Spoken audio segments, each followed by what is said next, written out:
اتيت من الجنة والناس سعادة.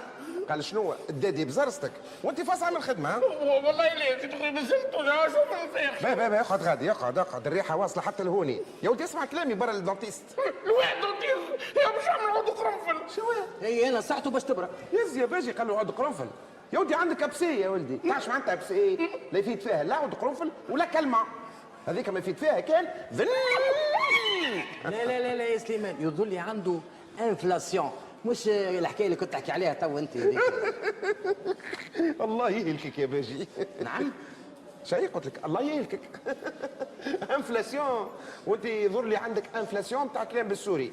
شوف باجي نقولوا انفلاماسيون. انا من الاول الدنيا نعرفها انفلاسيون. يا باجي يا ولد ماتريكس راني طبيب. عاد شبيه طبيب معصوم من الخطا. بتاتر اما انت معصوم من الفهم. ايش تحب تقول؟ نحب نقول اللي لا يزي تقول فيها غلطه لا يزي شد فيها صحيح. غلط؟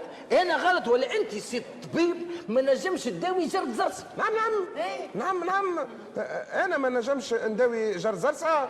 مالا هات كلاب والا بانس نقول لك فيها زرس اسبوعي اذا ما نقلحهاش انا بعروقها ما نسميش دكتور سليمان الابيض. هات برا. مشات معاك اما على شرط تقلعها من غير بنش. بالطبيعه مالا.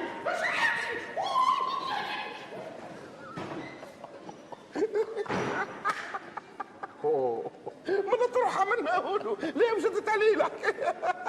تعرف باجي من قبيله وانت تحكي لي وانا جاتني الفكره قلت برا نفجعوا فماش ما يركح ويمشي للطبيب. وين يركب هو عطاه على سقيم شيء يتخبى في شؤون امه. تعرف باجي حاجه برك تغلب الاسبوعي. عزة ما لو حاجتين عزه وكريشته وزرس ولاو ثلاثه.